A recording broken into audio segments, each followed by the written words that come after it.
Wren Calloway was 18 years old and had been kicked out of a trailer in Elizabethton, Tennessee at 2 in the afternoon on a Tuesday because her mother's boyfriend had decided the trailer was too small for 3 people, and Wren was the one who didn't pay rent.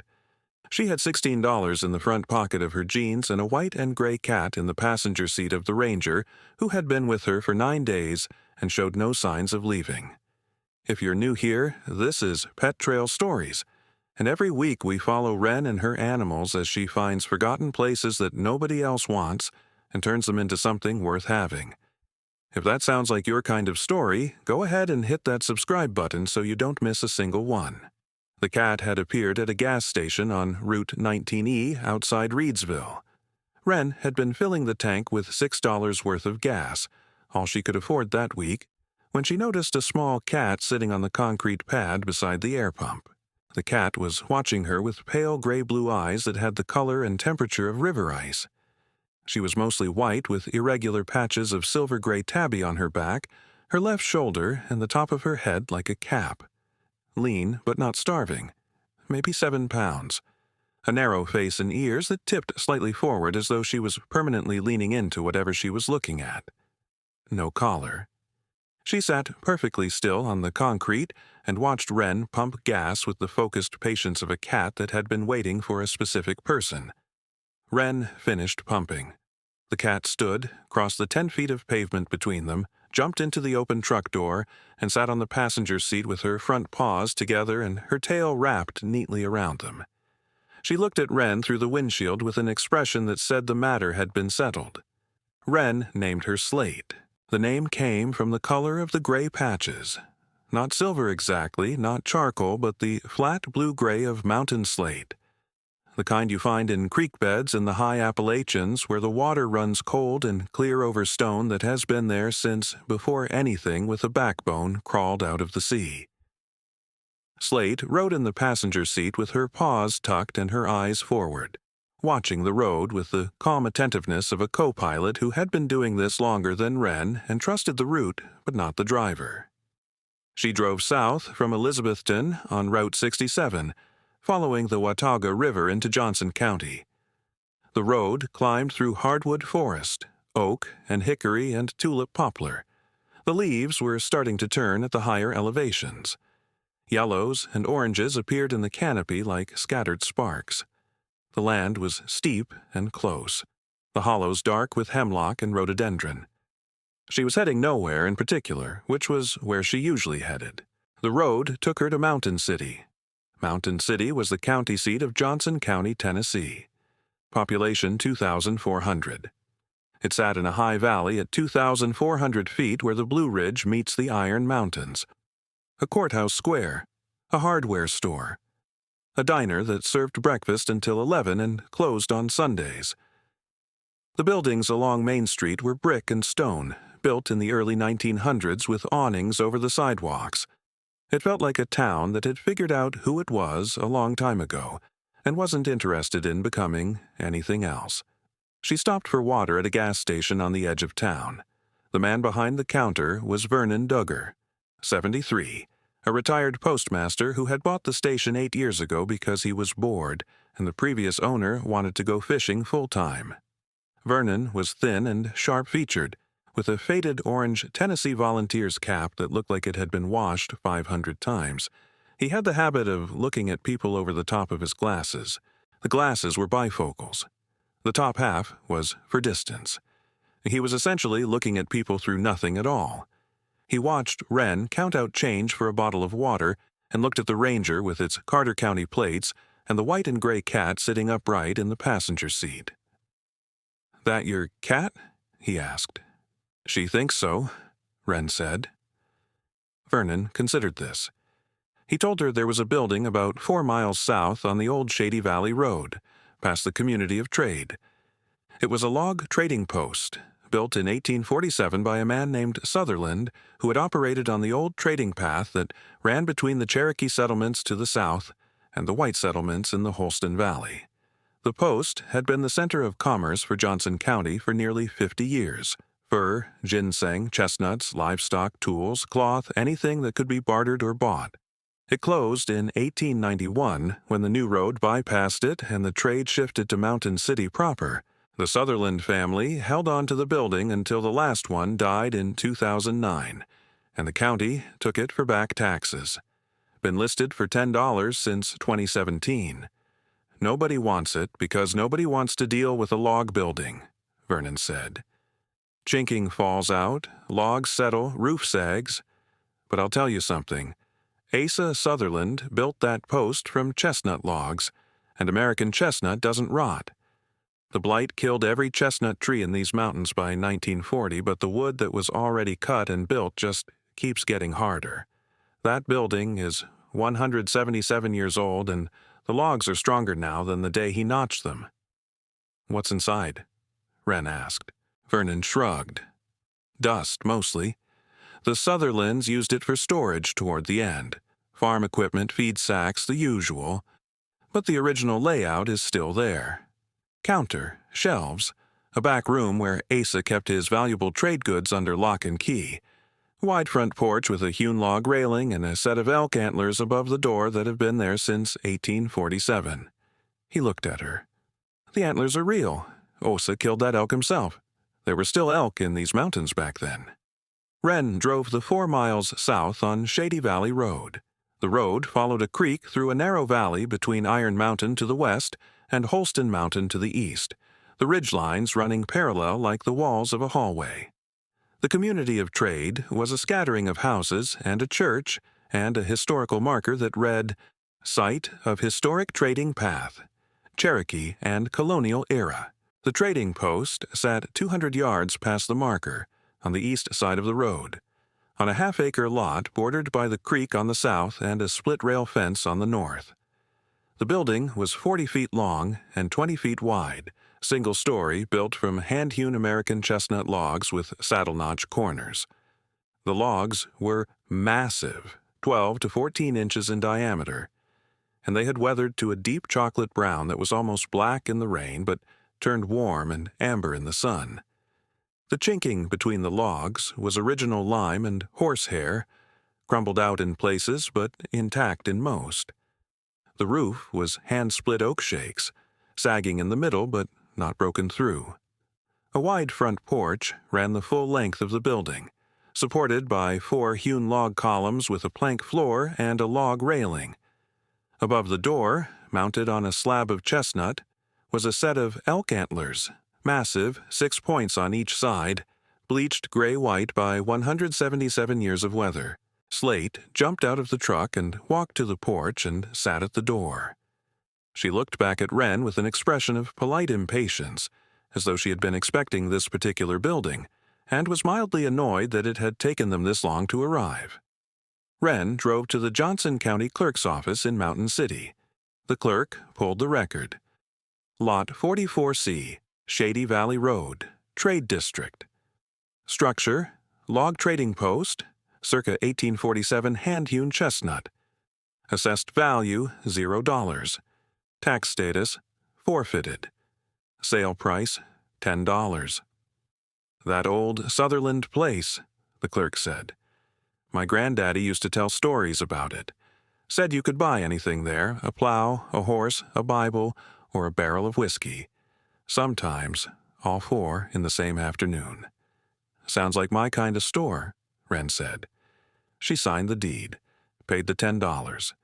She went back that afternoon. The front door was heavy, a single slab of chestnut 3 inches thick, hung on hand-forged iron strap hinges that had been made by a blacksmith whose hammer marks were still visible in the metal. The door opened inward with a groan that resonated through the logs like a bass note. Inside, the trading post was a single long room, divided by a counter at the 2/3 mark. The counter was a single slab of chestnut, 16 feet long and 30 inches wide. 44 years of elbows and commerce had worn it smooth. Behind the counter, wooden shelving lined both side walls from floor to ceiling, hand-built from chestnut with pegged joints, each shelf about 10 inches deep. The goods would have been visible but not reachable without the proprietor's help. The front section had a stone fireplace on the north wall, 5 feet wide, with a hand-chiseled limestone mantel. The floor was wide pine planks worn into shallow troughs along the traffic paths.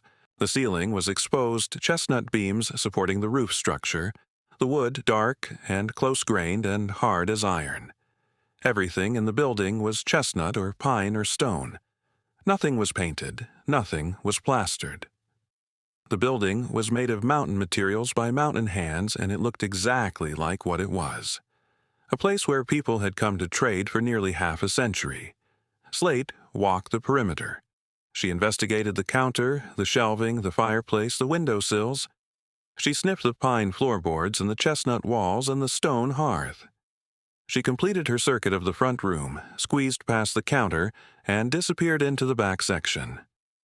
Wren heard her meow. Not a complaint, not a greeting, a notification. Slate had found something. If you're enjoying this story, take a second to hit that like button. It helps more people find these stories, and we've got a lot more to uncover in this trading post. The back section was 14 feet deep in the full 20-foot width of the building. It had the same shelving on the side walls, the same pine floor, the same chestnut beams. But against the back wall stood a large wooden cabinet, floor to ceiling, 8 feet wide, with plank doors that were pegged shut. It looked like a storage cabinet, the kind a shopkeeper would use for keeping valuable inventory secure. Slate was sitting at the base of the cabinet, her nose pressed to the gap between the bottom of the cabinet and the floor.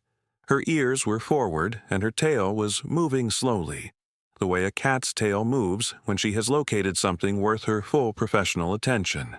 Wren opened the cabinet doors. Inside were empty shelves, nothing remarkable. But Slate was not interested in the cabinet. She was interested in the wall behind it. Wren leaned in and looked. The back of the cabinet was not the back wall of the building. Between the cabinet's rear panel and the actual exterior wall, there was a gap. She could feel cool air coming through it. She rapped on the cabinet's back panel with her knuckles. It was thin pine, not load-bearing. She rapped on the wall to either side of the cabinet. Solid chestnut logs. She pulled the cabinet away from the wall. It was heavy, but not anchored. It slid on the pine floor with the screech of wood on wood. Behind it was not the exterior log wall. Behind it was another wall, a partition of hewn chestnut planks set into a frame, running the full width of the back room, creating a hidden space between the partition and the actual back wall of the building. The space was about 3 feet deep, and it had a door, a narrow plank door, 5 feet tall, set flush into the partition so precisely that, with the cabinet in front of it, you would never know it was there. The door had no lock. It had a wooden latch, hand-carved, that lifted with a thumb press. She pressed it. The door opened inward. The hidden room was 3 feet deep by 18 feet wide, running almost the full width of the building. The walls were the interior faces of the original exterior chestnut logs. The floor was pine, same as the rest of the building. And on hand-built chestnut shelves that lined both the partition wall and the back wall, arranged with the care of a man who valued what he was hiding, was Asa Sutherland's private collection. The top shelf held 6 leather-bound ledgers, each one 12 by 8 inches, with marbled covers and spines stamped in gold. Sutherland Trading Post, and a year range. The first covered 1847 to 1855, the last covered 1883 to 1891. Together, they documented every transaction the Trading Post had conducted over 44 years, every fur pelt bought, every bolt of cloth sold, every bushel of chestnuts traded for gunpowder or salt or nails. Each entry was in a clear, careful hand, with the customer's name, the goods exchanged, and the value assigned to each side of the transaction. The middle shelf held a wooden box, 2 feet long by 1 foot wide, made of walnut with a brass latch. Inside, wrapped individually in squares of cotton cloth, were 34 gold coins. Wren would later learn they were Liberty Head gold dollars and half-eagles, minted between 1849 and 1860, the era when the Appalachian Gold Belt was producing gold from mines in North Carolina, Georgia, and eastern Tennessee. Asa Sutherland had accepted gold as payment from miners and prospectors who came through on the trading path, and he had kept the coins separate from his operating funds, wrapped in cloth, locked behind a wall. The bottom shelf held a canvas sack, heavy and soft, tied with a leather cord. Inside were gold nuggets and dust, rough, unprocessed gold, the kind that comes straight from a creek bed or a placer mine. The sack weighed about half a pound. Beside it was a leather tube containing 3 rolled maps, hand-drawn on heavy paper, showing the trading paths between the Cherokee towns and the Hiwassee and Valley River drainages, and the white settlements along the Holston and Watauga rivers. The maps were detailed, with creek crossings, mountain gaps, and distances marked in miles and days of travel. Slate sat in the doorway of the hidden room with her paws together and her pale eyes reflecting Wren's flashlight. She looked like a small gray and white sentinel who had been posted at this door a long time ago, and was pleased to report that the inventory was intact. Wren sat on the floor of the trading post with a gold coin in her palm, a $5 Liberty Head half-eagle, 1852, the gold dull but heavy and unmistakable, and a 177-year-old building around her, and a cat in the doorway, and 6 ledgers full of handwriting from a man who had died 130 years ago. She needed someone who knew what all of this was worth. Vernon Duggar put her in touch with Nola Reese, 68, a retired schoolteacher who ran the Johnson County Historical Society from a room in the back of the library in Mountain City. Nola was a small, precise woman with silver-rimmed glasses and a habit of correcting people's grammar without apology.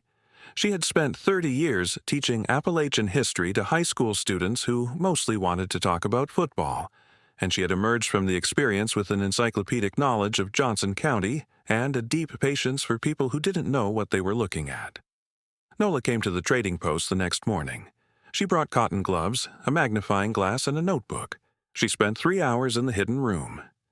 "Do you know what these are?" Nola said. She was sitting on the floor with the first ledger open across her knees, her cotton-gloved fingers tracing the entries. "These are primary source documents. 44 years of frontier commerce written down by the man who conducted it." She turned a page carefully. "I've been teaching Appalachian history for 30 years. I have never held anything like this." The ledgers documented not just trade but relationships, she said. Which Cherokee families traded with Sutherland, what goods they valued, how the terms of trade shifted as white settlement increased and Cherokee territory shrank. "And these maps," she said, unrolling one of the 3 from its leather tube. "Hand-drawn trade route maps from the 1840s and 1850s. Cherokee paths through these mountains. There might be 5 of these in existence, maybe fewer." She contacted a colleague at the University of Tennessee in Knoxville, a professor of Appalachian Studies named Dr. Callahan. He drove up 2 days later with a graduate student and a set of archival assessment tools. He spent a full day with the ledgers and maps. "This changes what we know about post-removal Cherokee commerce in Upper East Tennessee," Dr. Callahan said. He was holding the 1847 to 1855 ledger like it was made of glass. "This is the kind of find that doesn't happen." The university offered to purchase the ledgers and maps through their Special Collections archive. The price for the 6 ledgers was $18,000. The 3 maps were appraised at $8,500. Total from the university, $26,500. Nola's fee as the connecting broker was 8%, leaving Wren $24,380. For the gold, Vernon connected Wren with a coin dealer in Johnson City named Stokes, who had been buying and selling coins for 40 years. Stokes examined all 34 coins with a loupe and a scale. Most were common dates: 1849, 1851, 1853 gold dollars worth $300 to $500 apiece, but 4 of the half-eagles stopped him cold. "Charlotte Mint," he said, turning one under his loupe. "And this one? Dahlonega. Small southern branch mints, struck during the Appalachian Gold Rush." He set the coin down carefully. These are not common. He appraised the full collection at $34,200 and offered to buy at a 10% dealer discount. Net to Ren, $30,780. The gold dust and nuggets he weighed at 7.8 troy ounces and sent to an assayer who confirmed it was placer gold, approximately 87% pure, consistent with Appalachian alluvial deposits. At current market price, the raw gold was worth $14,820. Net to Ren after the assay fee, $14,420. Total from the discovery, $24,380 from the ledgers and maps, $30,780 from the coins, $14,420 from the gold. Grand total, $69,580. She had $16 before the sale. She now had $69,596. She started the renovation. The chinking came first. The lime and horsehair mortar between the logs had crumbled out in about a third of the joints, letting in light and wind and the occasional mouse. She mixed a new batch of lime mortar, hydrated lime, sand, and a small amount of Portland cement for durability, and rechinked every joint in the building by hand, pressing the mortar between the logs with a pointing trowel and smoothing it with a wet finger. The lime cost $45, and the sand was free from a creek bank that Vernon showed her. She bought 2 bags of Portland cement for $22. Total chinking, $67. The roof she stripped and recovered. The original oak shakes were 177 years old and had done their job. The fact that the building was dry inside was proof. But they had reached the end. She pulled them off, saved the ones that were still sound for patching, and re-roofed with new hand-split oak shakes she bought from a sawmill in Shady Valley. $180 for materials. She borrowed a roofing hatchet from Boyd Moritz, 79, a retired carpenter who lived up the road and had been looking for an excuse to sit on someone's porch and give unsolicited advice for the better part of a decade. Boyd sat on the trading post porch and whittled a walking stick from a sourwood branch, and told Wren she was putting the shakes too close together, and then told her she was putting them too far apart, and then told her the spacing was acceptable, which from Boyd was the highest form of praise. The front porch she refloored with new pine planks, keeping the original hewn log columns and railing. $55 for lumber. The door she rehung on its original hand-forged hinges after straightening them on an anvil that Boyd produced from the bed of his truck with no explanation for why he traveled with an anvil. $0 for the hinge work. $8 for a new wooden latch she carved herself from a piece of oak. The fireplace she cleaned. The flue was partially blocked with 50 years of bird nests and creosote. She ran a chimney brush up and down until the flue drew clean. $15 for the brush. She rebuilt the firebox lining with fire bricks she bought at a masonry supply in Elizabethton. $42. The windows, 4 of them, 2 on each side wall, she cleaned and reglazed. The original glass was hand-blown, with ripples and bubbles that made the light dance when it came through. She kept every pane and replaced only the 2 that were cracked. $14 for glazing putty and replacement glass. The floor she sanded and sealed. The wide pine planks came up golden and worn with the traffic paths still visible as shallow grooves. 177 years of boots walking the same route from the door to the counter. She sealed them with tung oil, which soaked into the pine and brought out the grain without changing the color. $35 for oil and sandpaper. She built a sleeping area behind the counter using the back section of the trading post.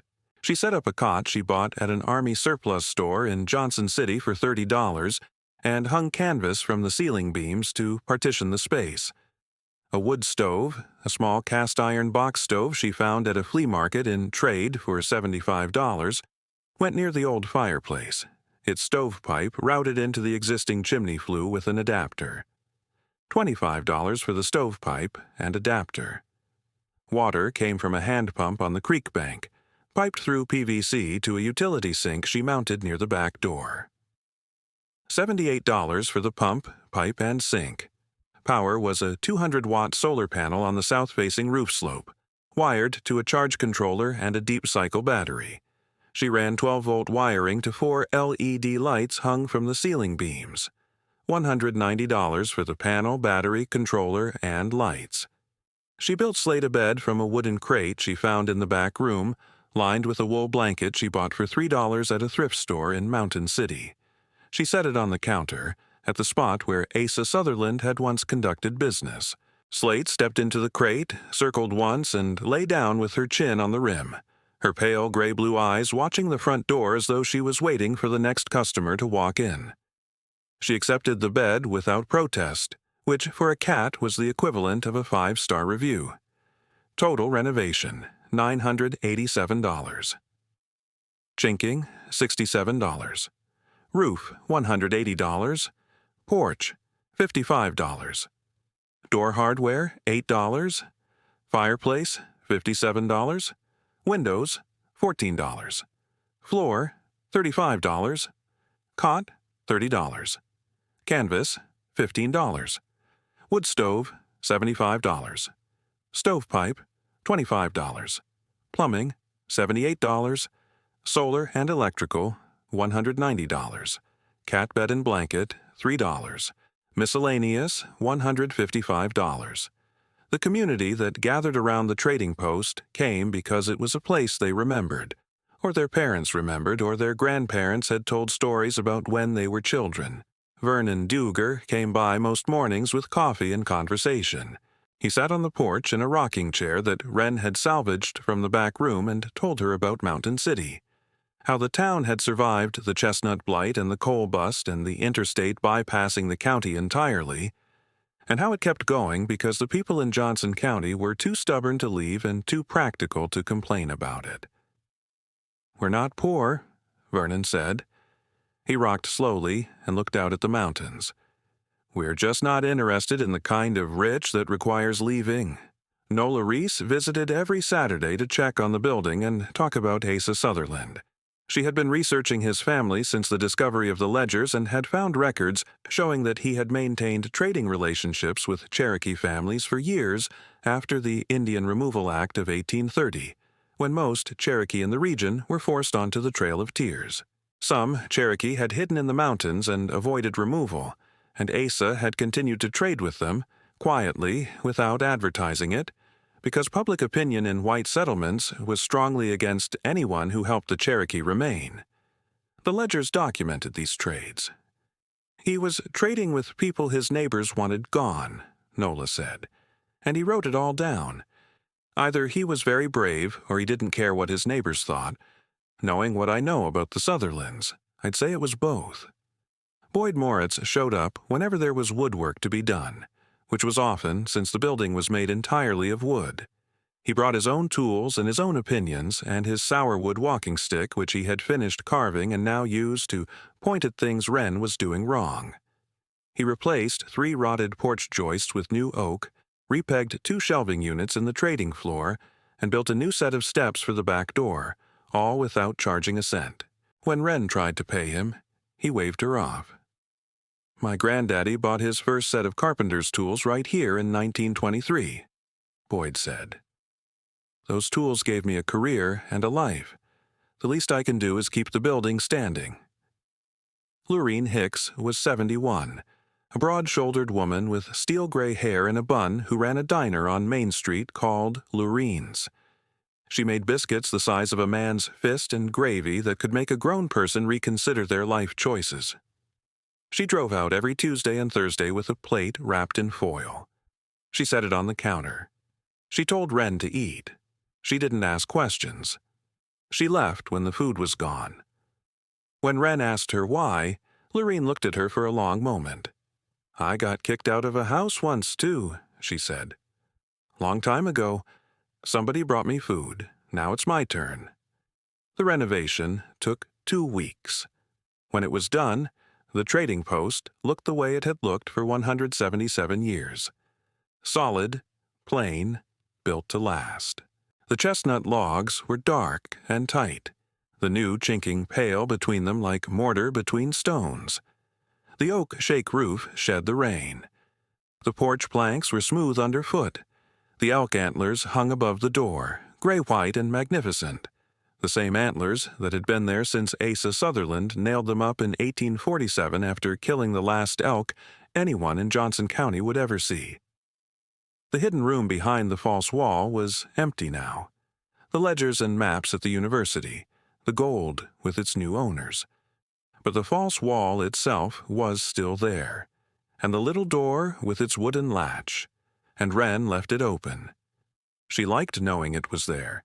She liked the idea that Asa Sutherland had built a room behind a room to keep his most valuable things safe, not in a bank vault or a safety deposit box, but in a space made of the same chestnut logs as the rest of the building, hidden in plain sight behind a cabinet that nobody thought to move for 130 years.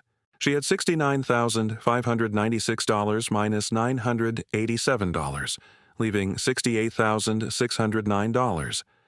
She kept the money in a savings account at the bank in Mountain City in the knowledge that a man who had been dead for more than a century had left behind 6 books and a sack of gold, and 3 hand-drawn maps, and a cat with gray-blue eyes had found all of it by sniffing at the gap under a cabinet. On clear evenings, Wren would sit on the front porch of the trading post with her boots on the railing and watch the light fade over Iron Mountain.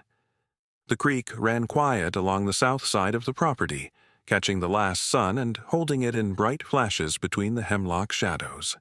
Slate would sit on the porch railing beside the elk antlers, her white and gray coat catching the dusk light, her pale eyes scanning the tree line with the unhurried thoroughness of a creature that had appointed herself watchman and took the job seriously. She never chased anything. She never pounced. She just watched, the way a sentry watches. Not because she expected trouble, but because watching was what she was for. Wren thought about Asa Sutherland, who had built a wall behind a wall and kept his gold and his ledgers and his maps hidden in a space that only he knew about. She thought about why a man who had spent 44 years trading in the open, his whole business was exchange, was connection, was 2 people standing at a counter and agreeing on what things were worth, would keep a secret room behind a cabinet. Maybe he was protecting his wealth. Maybe he was hiding evidence of trades that his neighbors wouldn't approve of. Or maybe Asa understood something that most people don't. That the most valuable things are the ones you keep where nobody thinks to look. In a room that nobody knows is there. Behind a wall that looks like every other wall until a cat sits at the bottom of it and sniffs. The trading post was 177 years old. It had been closed for 133 of those years. Now it had a wood stove and a white and gray cat and a girl who had shown up with $16 and moved a cabinet that nobody had moved since the last Sutherland died, and found a door that had been there all along, waiting for someone to press the latch. Some walls have doors you can't see. Not hidden, just patient. Built flush and fitted tight and latched with a wooden thumb press by a man who knew that the best way to keep something safe is to put it where it looks like there's nothing to find. Slate found the wall. Wren opened the door, and the trading post, after 133 years of silence, had someone sitting on its porch again. If you enjoyed this story, make sure to subscribe to Pet Trail Stories and hit that notification bell so you never miss a new episode. Every week, Wren finds another forgotten place and gives it a second chance, and you won't want to miss what she discovers next. Thanks for watching, and we'll see you on the next trail.